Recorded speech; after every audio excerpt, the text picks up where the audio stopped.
see the way they hate. And I know better than to listen to the people who are calling us slaves. I can feel the sunlight shining. Well, good morning and welcome to episode 847 of the Lots Project Morning Show, where the coffee is strong, the opinions are stronger, and everything is always filter free. I'm Brian, your host, and it is July 21st, 2025. This morning I'm enjoying a fresh cup of Ethiopian Yirgacheffe light roast from foodforestfarms.com because life's too short for shitty coffee. At Food Forest Farms, your beans are roasted by real human hands using a clean stream air roaster. More than just a customer, your family. Get 10% off with code LOTS10, that's LOTS10, and the shipping with foodforestfarms.com is always free. While you're there, check out the C4 Club for even more awesome perks. Today we've got a packed show, finally on the schedule for post and roof install of the cabin. I've got thoughts on some recent Amazon commercials we've been seeing, a cautionary tale of what not to do while RVing from the wide world of news on the interwebs, and some odds and ends from the week, some products I've been checking out, and thoughts on them. So grab your coffee, smash the like button, and let's get started. Good morning, good morning, good morning. How is everybody doing? Canadian Farmstead in early driving. I don't know what the hell is with the lag on the video. It's like seeing trails. I don't know if StreamYard is now dropping acid before the streams or what, but it is what it is. I got the camera on the lowest definition that it will take, and I don't know what the fuck's going on with it. So there is that. Sorry for anybody watching if you get sick from the motion sickness. Jim, good morning. How we doing? Not going to Noster this morning or the last few weeks. Actually, about the last month, I haven't been on Noster. I don't know what. Just needed a break, I guess. I needed a break from just from some stuff that was eating at me over there. So I took a little break and haven't gotten back. I need to do that for sure. Good morning, Hunter, over on Twitch. How's it going? And Mike's Homestead, how we doing to you? Good morning. Good morning. The Yirgacheffe is just fantastic. It is it's one of my favorites from Food Forest Farms. I think that and the Brian's blend, actually everything that he sends out is fantastic. But I really lean towards those lighter roasts, and then the Brian's blend itself is just is an everyday drinker. I mean, if you like light roast, dark roast, or in between, that Brian's blend will just sit with you. So definitely check it out. Foodforestfarms.com. Been a customer for a couple of years now. So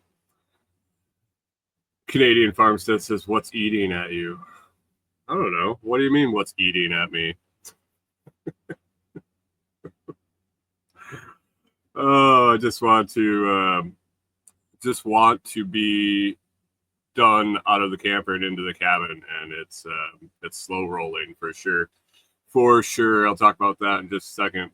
And I also misplaced my hat. I was looking for my hat this morning. You would think in a camper that's about 300 square feet, you wouldn't lose stuff, but somehow I lost my Bitcoin hat, and I don't know where it is. So back up this morning. Oh, what's eating at me on Noster? I don't know. It was just a lot of I had a lot of people that I followed on there that were posting great stuff, that were posting fantastic accomplishments and getting stuff done and really interesting posts. But I also had a group of folks that were just droning on about some different stuff that it got old, and it was the same people reposting the same things, droning on about some shit I just didn't need to read anymore. And so I didn't open the app for a couple days, and then just got out of the habit. Nothing crazy. It's my fault for not blocking or changing the people that I'm seeing in my feed. it wasn't. I mean, that's the whole part of Noster, and then I just got out of the rhythm of going there, and so it's just been I haven't clicked on it to get back into it. So that's it. Now I feel like it's been 3-4 weeks, probably.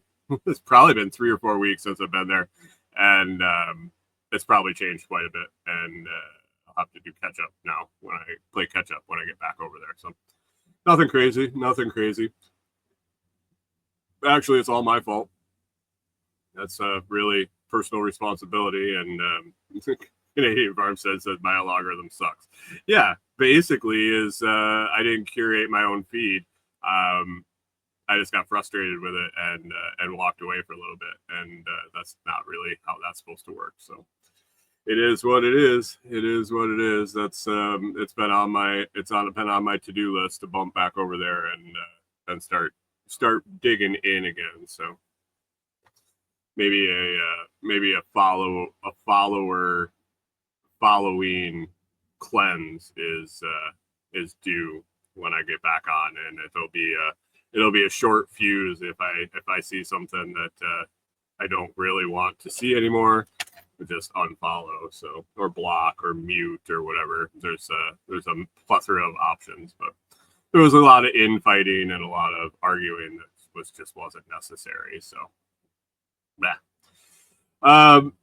looks like we're probably on the schedule. First thing we'll talk about today. It looks like we're finally on the schedule to get our posts, trusses, and roof installed for the initial structure of the cabin.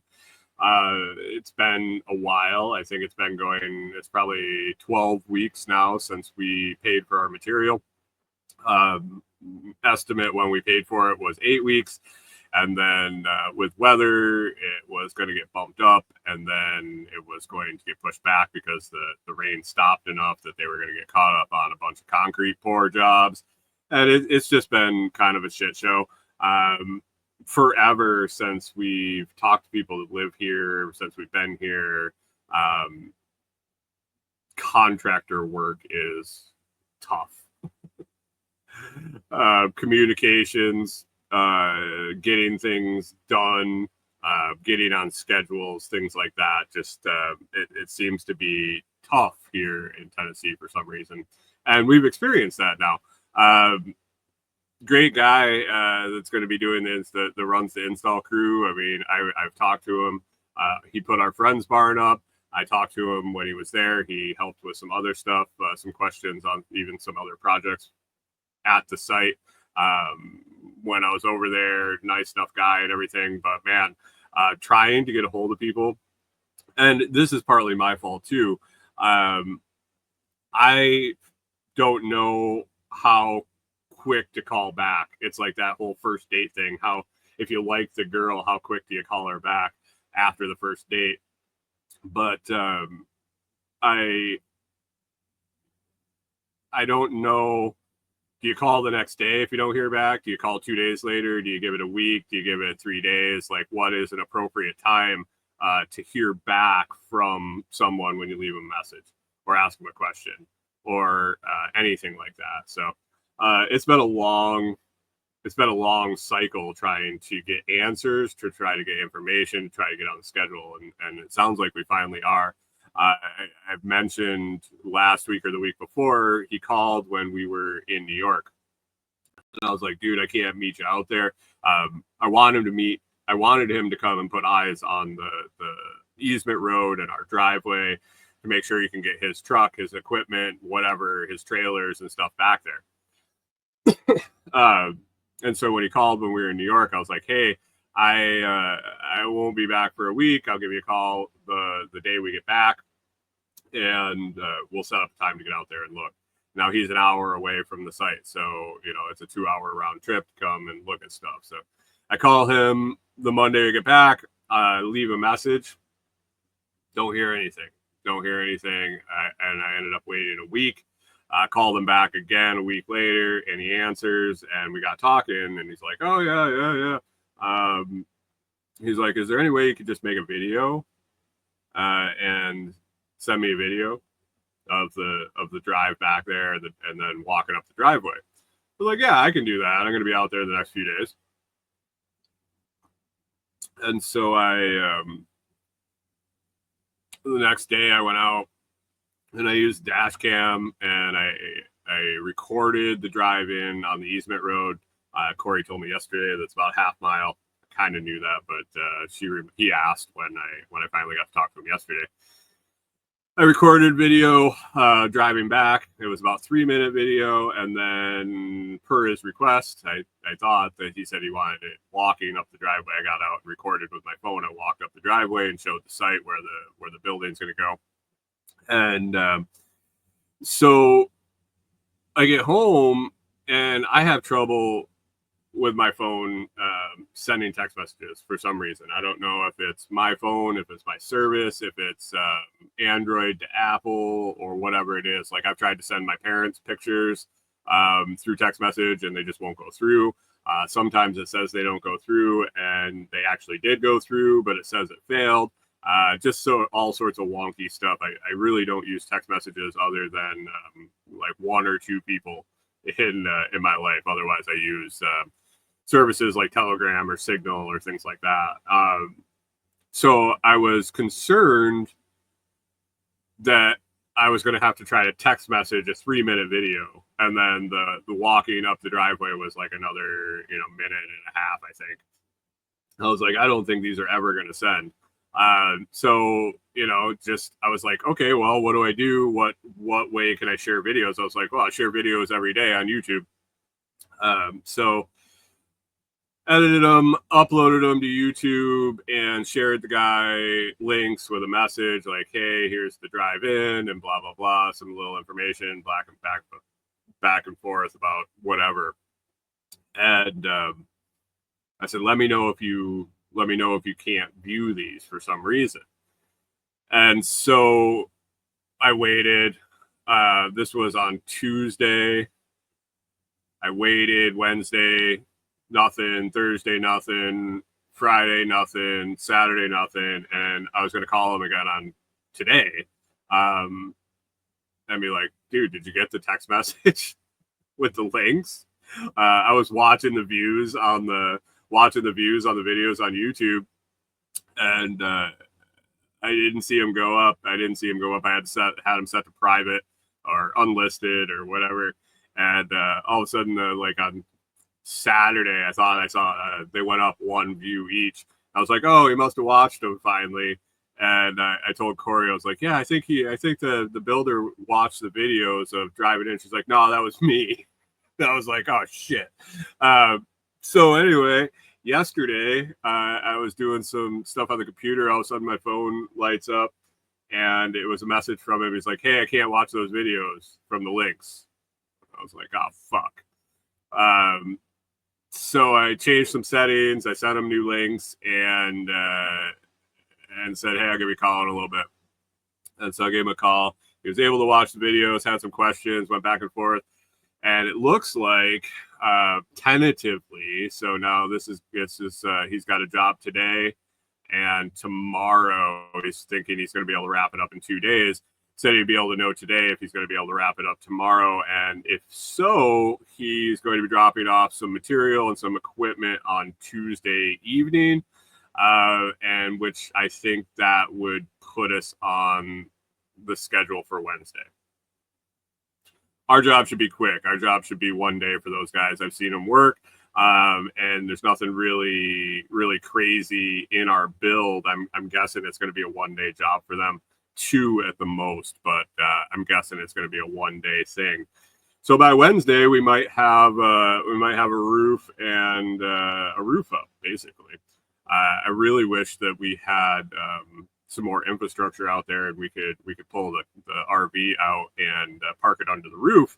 But unfortunately, if we're going to be hanging a floor and putting sides on it, we really can't have the RV under it unless we completely dismantle the RV to pull it out. And I really just don't want to do that. So it'll be a commuter job for quite a while, unless something drastically changes. So excited to get that up.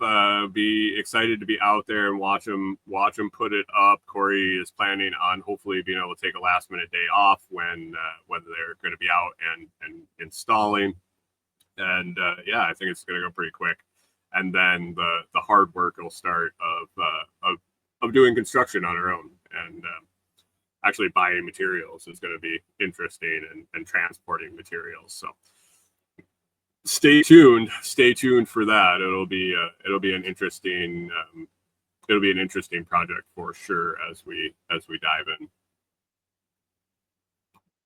You would think everything would be lined up since it's been so long that we've been waiting for this, but kind of waiting to get eyes on the project before making any final plans, material lists, or things like that. So just been doing some general background research and looking into things, and as soon as it's up and I can actually get eyes on it, then I'll end up drawing up some plans. And well, we have floor plans and things like that, but actual final construction thoughts when I got to have that visual of seeing it and figuring out how I'm going to put it together. So this week, hopefully that roof will be up. That'll be a big step forward and a start to this whole project. So that is that. Finally in contact, and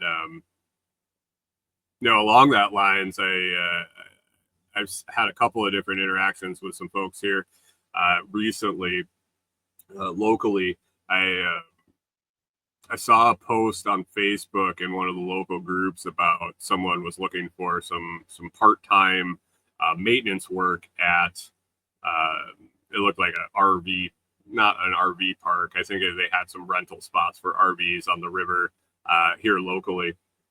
And I was just curious what kind of hours they were talking about part-time, what kind of pay was it. They said that they were going to, it was a site was included. So I think a lot of the pay was going to be a site included, which doesn't really interest me all that much. But, if it was 10 to 20 hours a week or something like that, and the pay was decent, I'd do some maintenance work, help pay for the cabin. So I sent a message and I was like, hey, any more information on this? And commented on the post and said, hey, I sent you a private message, and nothing, not a damn thing, not a word back, not a, hey, the position's been filled, or nothing, just total dark. And I don't even know if they actually saw the message. So it gets frustrating. Definitely gets frustrating when people don't write you back.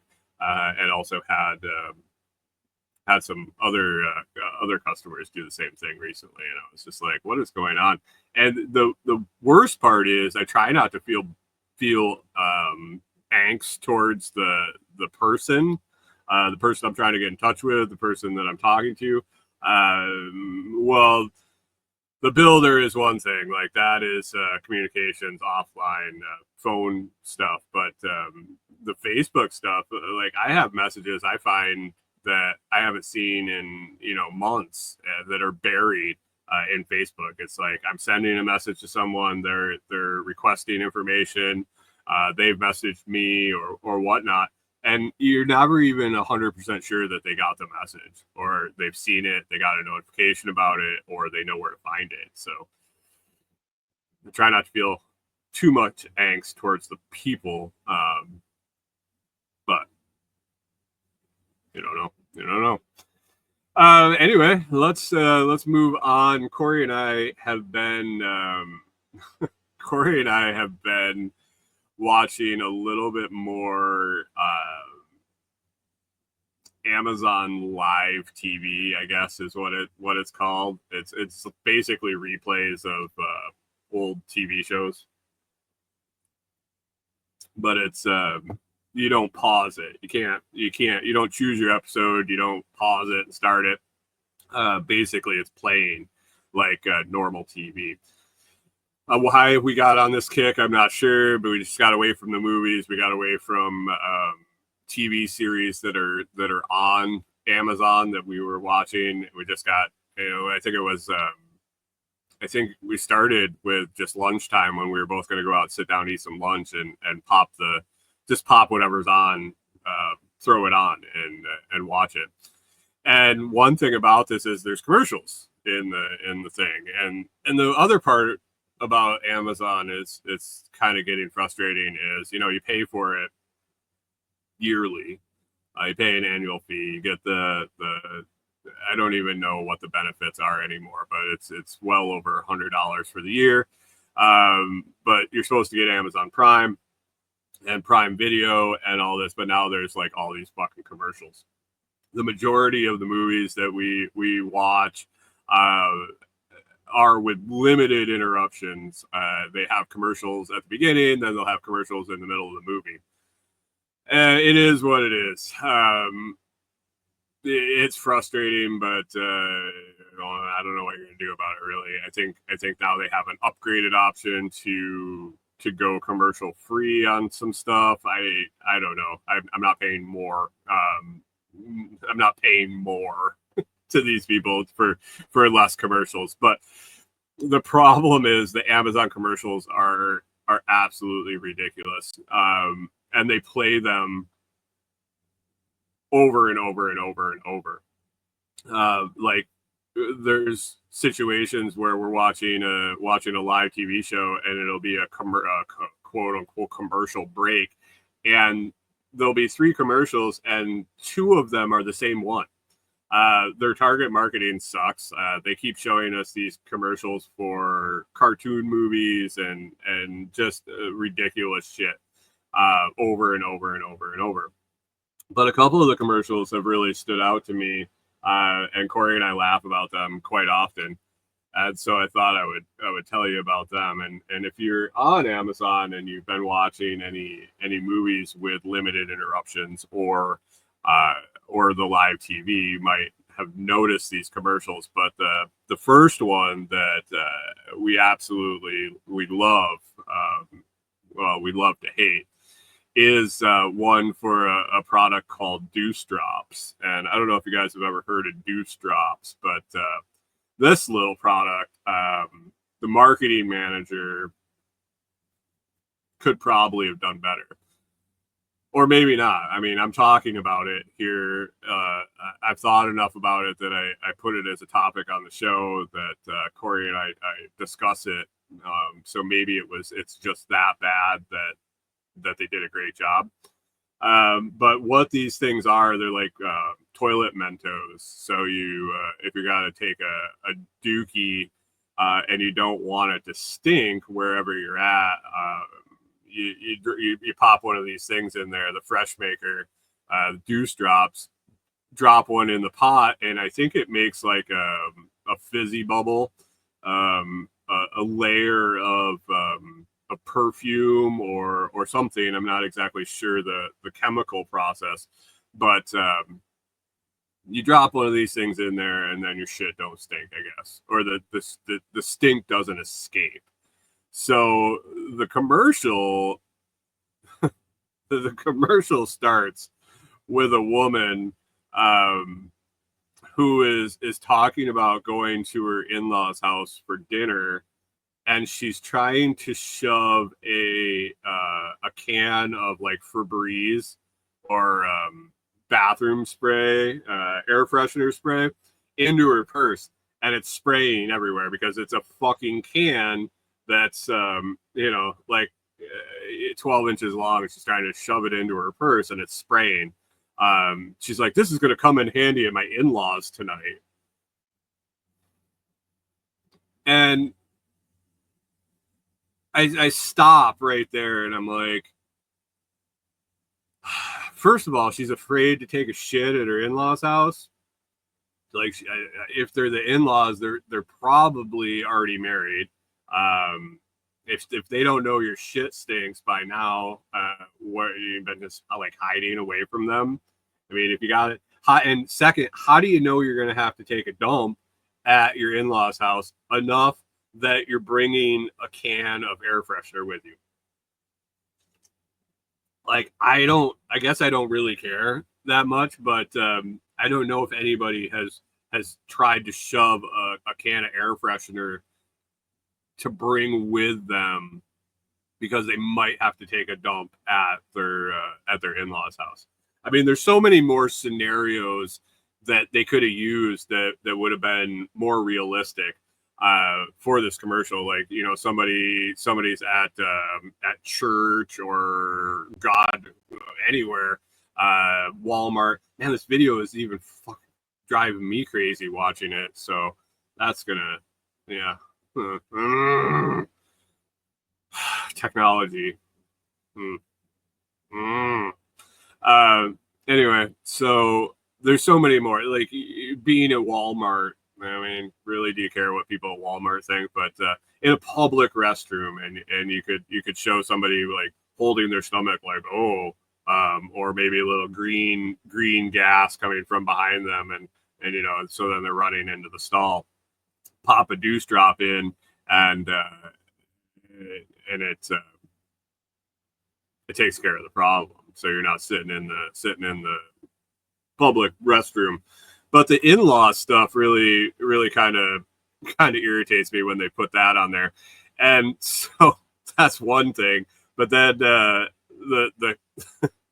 slogan, the catchphrase, I guess, of the deuce drops was is pretty good. I think they came up with a good one there. But they say, drop a torpedo, stay incognito, and I think that they did a good job with that one. And I don't know, the deuce drops. I haven't considered buying any. Corey and I can't obviously use them in the trailer because we don't have any water to make the Mentos work. I don't think they're going to work in a composting toilet. But if you're looking for some deuce drops, I think you can you can get them on Amazon, and the fact that they're called deuce drops, I don't know.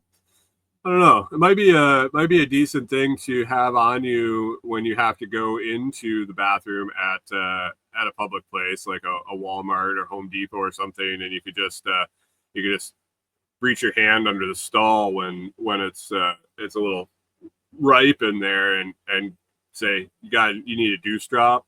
I don't know. So that's the one commercial that's on there constantly. There's several other for movies. When we see one for a movie and the commercial is just irritating or just annoying, we always look and see, like, is it in theaters now? Is it going to be, how long is this commercial going to be playing? And there's one that just came on recently that it probably wouldn't be so bad if it was only on once a night.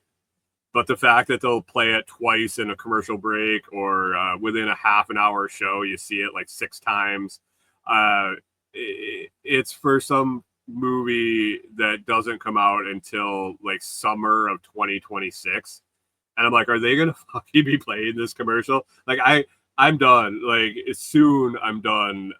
I'm done watching this shit. Like, I just got to pull myself away from it. There's a lot of times at the end of the night that I'm like, why the fuck did I just do that? But Corey and I sit and we spend some time together and decompress and stop thinking.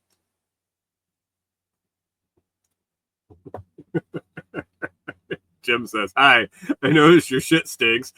Here, have a deuce drop and a smile. Don't eat it. This is not a Mentos." Deuce drops, the fresh maker. The fucker foams up and looks like he's got fucking rabies. Oh, but anyway, there was another commercial that's out there that just there's a few. Take 2, they're small. That's a pretty large shit you're taking there, sir. You might want to take a second. I don't know. I haven't looked into the deuce drop too much. Like, how long before you're dropping bombs do you have to have it in the water? Like, could you do this as a post effect? Does the effervescence? That's a big word. Does the effervescence like cover up the shit smell, or does it just block it? Like, is this, could you be sitting there and you're like, oh man, I didn't know it was going to smell this bad. Could you drop a deuce drop after the fact and take care of it post post haste. I don't even know if that's the right use of that phrase. After the damage has been done, or is this a pre-use thing only? I'll have to do some investigating into the deuce drops. Another one of the commercials that they play constantly that has something that irritates me is this one for Amazon Alexa. And they had one for a while. They really play Amazon Alexa, for us at least, on the fact that it can help blind people. I'm not sure I'm really the target market for Alexa, first of all, but Alexa being a help for disabilities. But there's this commercial of this guy that he's visually impaired. He's not blind. I don't think it doesn't seem like he is, but he says he's been visually impaired his whole life. And so they're showing how he uses Alexa.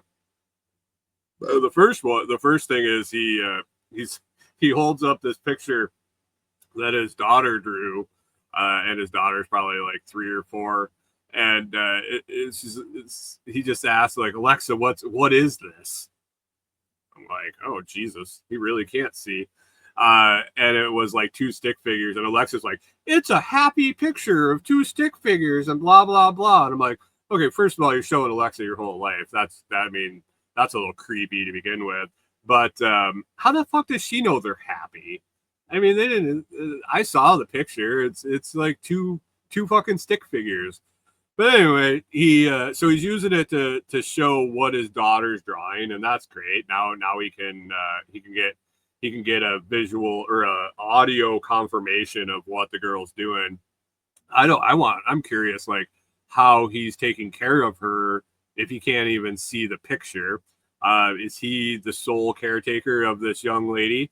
And what if there was an emergency? Is he going to like grab the Alexa thing and bring it over to like, Alexa, what do I do? Is she cut? Like, can he repair it? Can he address a cut? Can he put a bandage on this? Can you like, what can he cannot do with a child? I don't know. These are the questions that this commercial makes me have. But the other thing is, he goes on and on about Alexa is letting him now do something that he could never do before. And he holds up a recipe for milkshakes or some shit. And he's like, now I can read recipes. And I know it might be nitpicking, but the fucker isn't reading them. He's having them read to him. He didn't all of a sudden be able to read recipes. He's just able to tell what they say. Something else is actually reading them to him. Now, if they were in Braille, I would concede that now he can read them. But basically, he's holding it up and something's taking a picture of it and verbalizing it to him. It's being read to him. He cannot all of a sudden read a recipe because of Alexa. So that just fucking pisses me off every time that commercial comes on, and that's one they show constantly. I'm not really sure why they show me Alexa shit. There's no chance in hell that I'm installing Alexa in anything that we have or any place. So they're off market on that one, along with a lot of the other things they show. It's just Amazon and their commercials. So anyway, we'll move on from that. Some products I've been working on this week. I recorded a couple videos already. I got some videos coming up this week on some more things on the same products, and then some new products came in that I'm excited about. First, I want to talk about the Krevix BIP 39 seed phrase storage kit.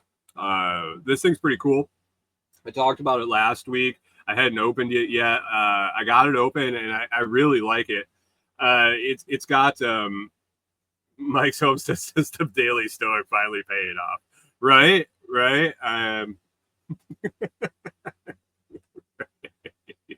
You got it.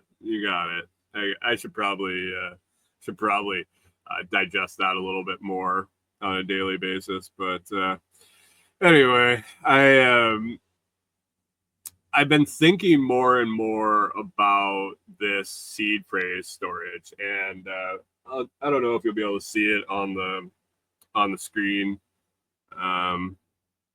This is what it looks like. I don't know if it'll focus in enough. Let me see if I can pop the other one up. You can kind of see on the screen what it looks like. Basically, you take your seed phrase. It'll do a 1. There's room for up to 24. So there's a couple different ideas I had with it.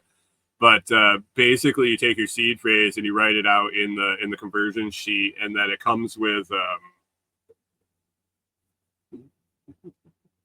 silly.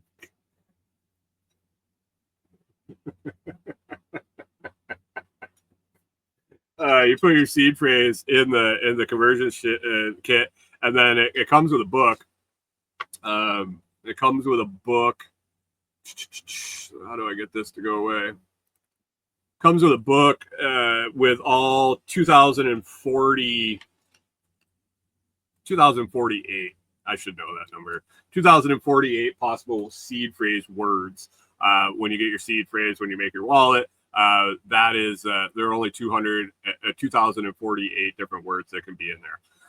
Basically, you write down your seed phrase words and then look them up in the list. You don't need to save the book. I mean, the book is really convenient. You can find the list online. It's readily available. You can find it on GitHub. There's plenty of other places that have it available.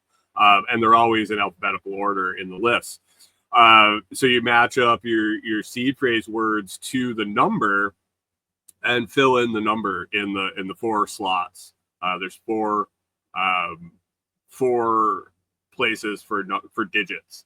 And that's because 2048, any number between 0 and 2048, you only need 4 spots to put that in. And technically, if you wanted to use this, I guess you couldn't use it. The numbers are stamped on this, but really, if you're saving your seed phrase, you only need the first 3. I'm not sure. I've never gone the route of only doing the first 3. I think it's either 3 or 4 letters of each word really only need to be saved, and that would solidify what words they are. But when I've stored the words, I've always gone with the full words. But anyway, you can convert each word to a number. If it's number 6, you use 0006. And then you go to the little plate that I put on the screen, and you tick off the numbers. There's four little spots with 1 through 9, or 0. Excuse me. 0 through 9. Excuse me. 1 through 9, and then 0 is on the bottom. But basically, it comes with a really nice. I've been messing around with it a little bit, testing it out. Comes with a nice. Try to grab it here. Automatic center punch. So a lot of the seed phrase, or all of the seed phrase metal storage kits that I've messed around with, Stamp Seed and several others. I had somebody print me a jig for making your own on washers with the hallmarking kit with the letters, where you're doing your seed phrase out in letters. There's several other models out there that you stamp the letters on plates similar to these, and it's just you got to have a stable surface. I've had trouble doing them in the camper. You need the hammer. You got to get things lined up. You got to hit it the right velocity to make sure the letter imprints and you can read it, but not too much that it gets smeared. It's a pain in the ass. And if you're doing it and you mess one thing up, you're kind of screwed. So you got 12 or you got 24 words. You got a bunch of letters, and there's a lot of room for error there.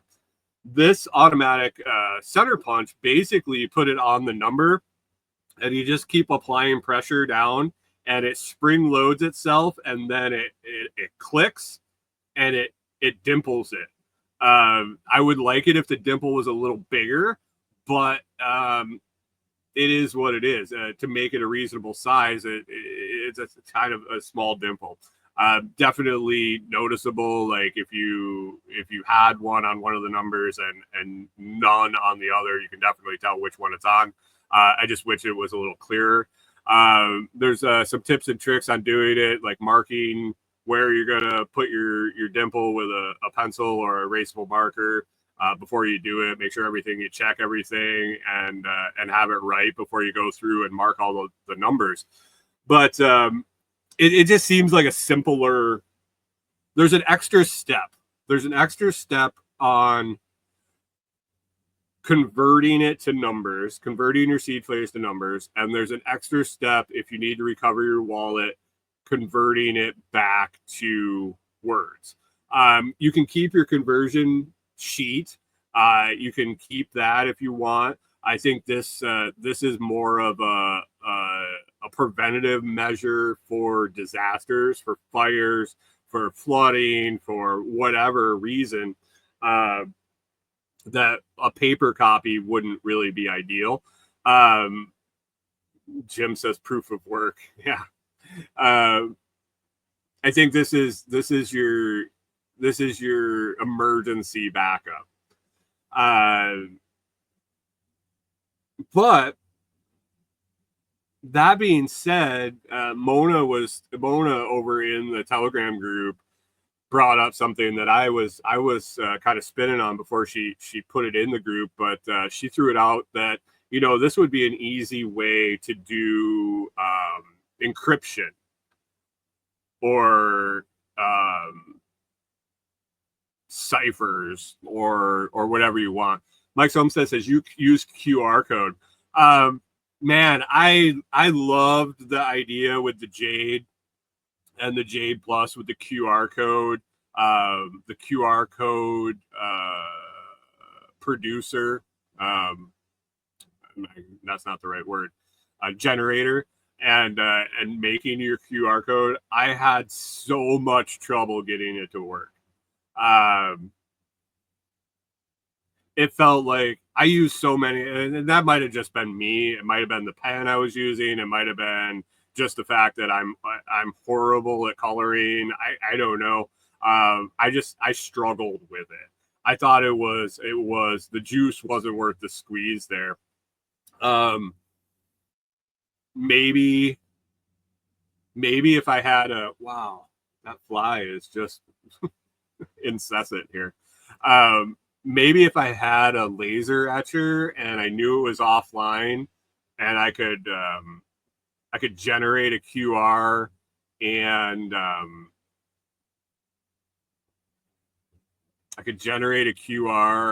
and etch it onto some metal and then delete the file. I don't know.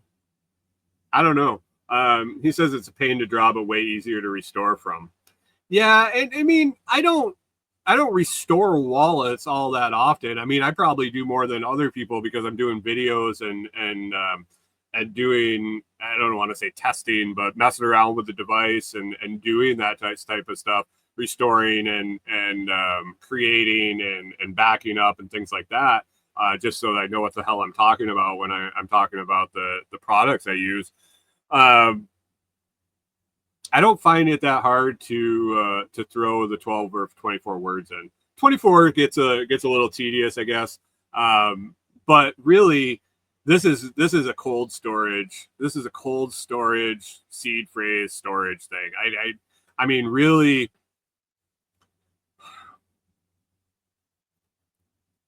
I see this as ideal for something that you don't even have in a wallet. You have your receive address, and you just bank it away. And I know you're supposed to ideally generate a new receive address, so you got to have it in a wallet to do that. You have to have it in a wallet with that kind of functionality. But man, if you just got something where you're packing away, or maybe you reached a goal and you're putting it away in a single wallet for safekeeping to put away for 10 years, put away for 20 years, or whatever, and you're not even adding to it anymore, this would be a great way to do that.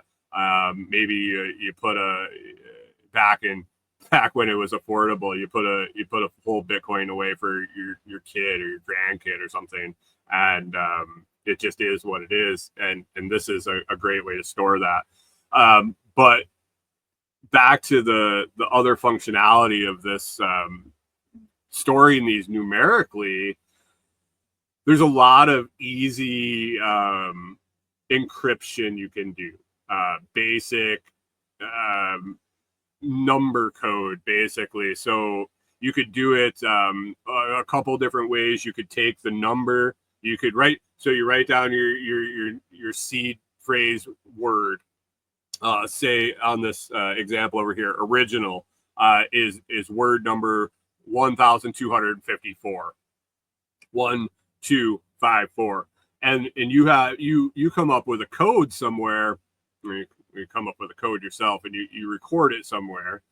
Definitely, especially if you want somebody to be able to recover this.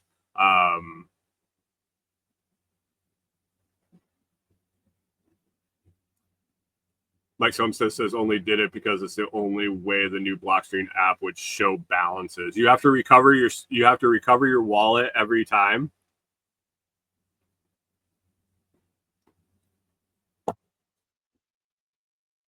Or you had to recover it once. Anyway, you got your seed phrase word. You're transcribing it over to the number. You got 1254. And you're going to punch that in on your metal sheet. But you could easily add a digit to any of those or all of them. You could do a +1, a +2, a -1, as long as you record that somewhere. That, if somebody grabs this backup and they're like, first of all, they're like, oh, what are these 24 numbers? And they know. I mean, the further we go along in crypto and the more mainstream it becomes, people are going to realize what a list of 12 words, a list of 24 words, a list of 24 numbers are here and there. But if they find it and they know what it is, and they're like, okay, well, this is, okay, Mike says wands have to delete and reload it. Yeah.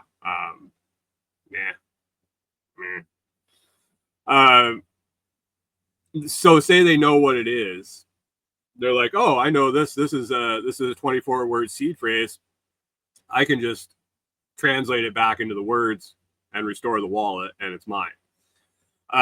If you have changed the numbers by 1 or any sort of variation of that, added 2, subtracted 1, did a progression where the first one you added 1, the second one you added 2, the third one you added 3. You could do any sort of encryption like that. It would be increasingly more difficult for the person to figure out what that seed phrase is. And I think they'd just be like, oh, they must have wrote it down wrong. I don't know. Yeah, really depends on the criminal. There were two. You could reorder them. I was thinking of an encryption where you could have, so this particular kit has room for 24 words. If you had a 12-word seed phrase, you could put your first 12 words and then some sort of encoded message to yourself or a loved one on what order they go in. Basically, the next 12 words would tell you what order the first 12 words go in to recover it. So there's a lot of more play with encrypting, I think, once you convert to these numbers. Numbers are a lot easier to manipulate than words, I would say. That's just me. I think there's a lot more opportunity to really secure your seed phrases. So, and as Bitcoin price goes up, I think it's gonna be more and more imperative that you do that. I think a lot more people are going to be trying to get a hold of this information. And that being said, make sure you teach someone, whether it be your wife, a child, whoever you want to have access if something happens to you. Guys, people drop over dead every day. Car accidents happen. I mean, there's a million ways to die, and it just doesn't, you never know when it's going to happen. And if there's nobody that knows where your assets are, where your seed phrases are, how to access them, any sort of encryption code that you have, how to use them, that really, it just disappears. There's no, I think he had Bitcoin. Yeah, I mean, if this is something that you need to let someone know, or it's gone forever. And maybe that's your plan. Jim says, I wonder how much Bitcoin got lost today. There is that too. So there is, one of the reasons that Bitcoin is valuable is there's a finite amount of it ever. 21 million.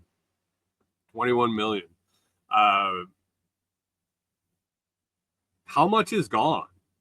I know there's estimates of how much has been lost already. I don't have those figures in front of me. But how much is lost on a daily basis from people losing seed phrases, losing passwords, dying with no record or way to access? And I mean, as we go forward, those stacks get smaller and smaller. But we're talking, the estimates. I've seen them, and it's an astonishing number to me of how many Bitcoin have been mined, produced, created so far, and then how much of it is like gone. They're estimating, and the number was astounding to me until I thought about it, and the fact that 10 years ago, 15, 14 years ago, you could just sit and click a button and get 5 Bitcoin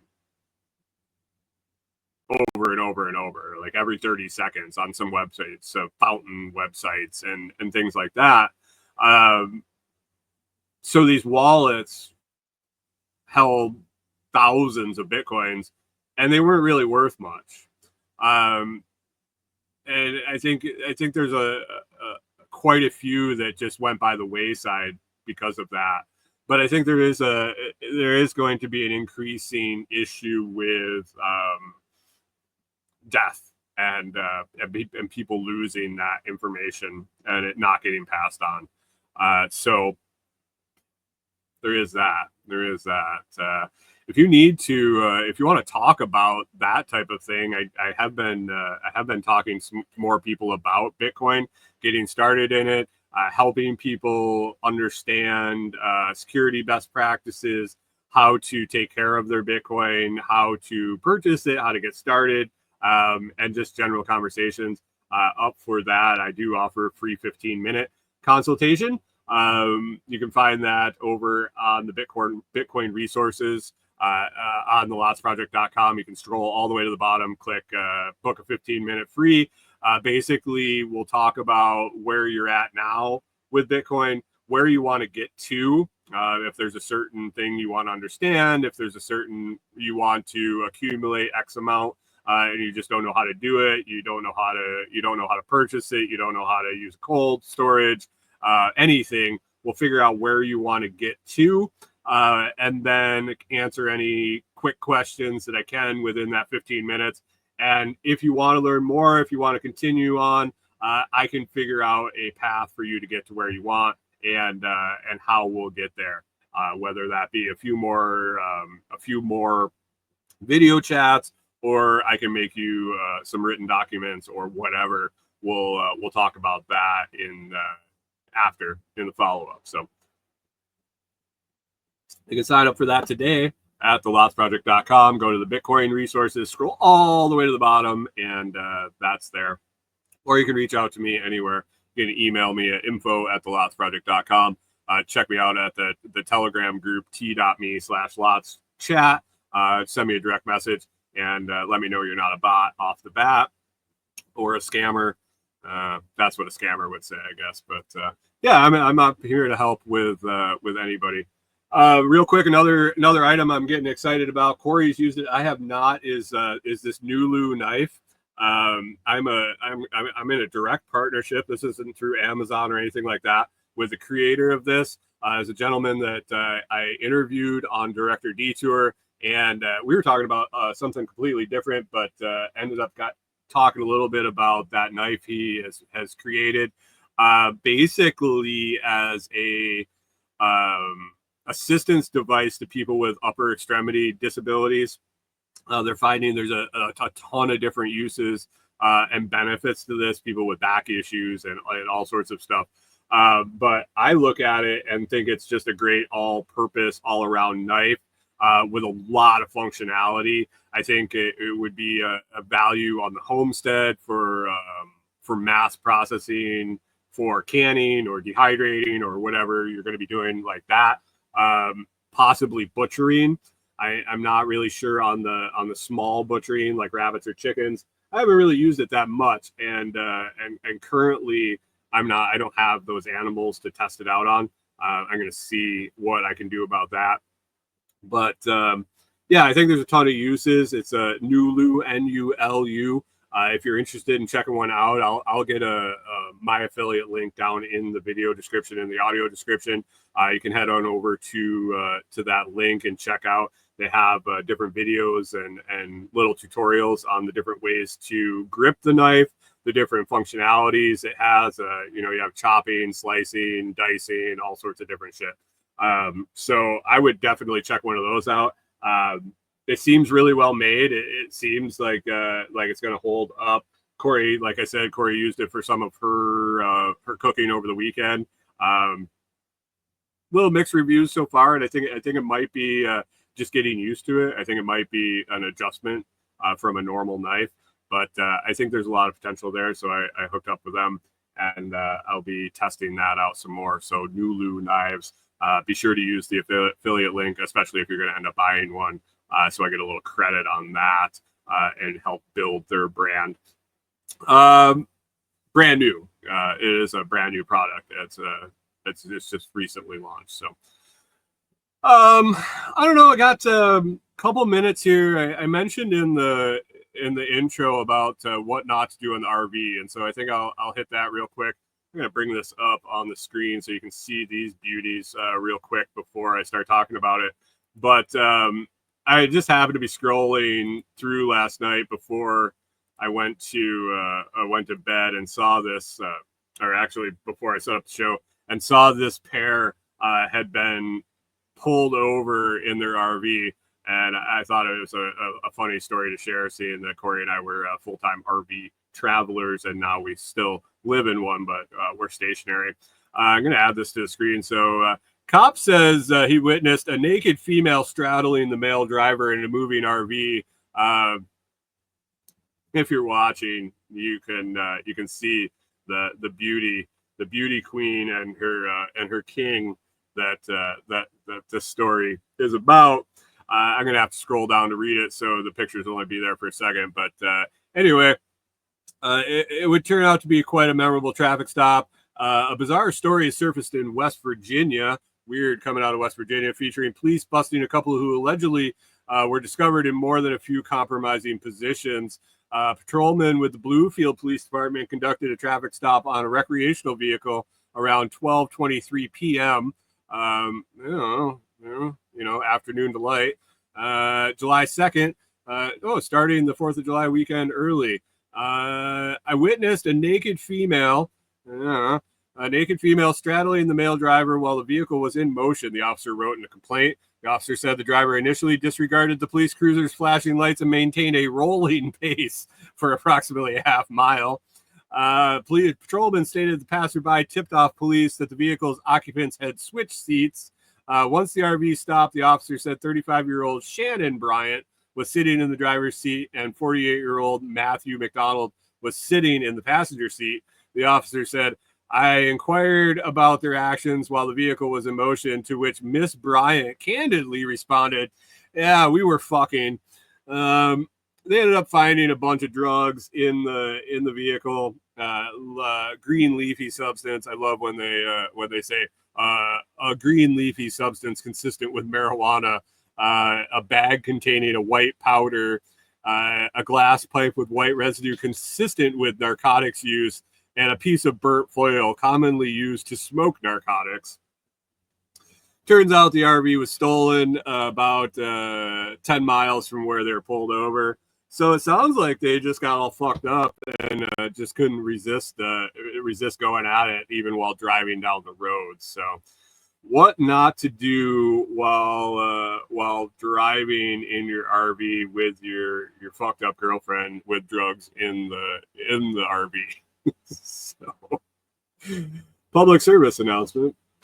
Anyway, let's get that wrapped up now. I had a couple other things on the list, but I can save those for next week. Excited, hopefully get that roof in this week.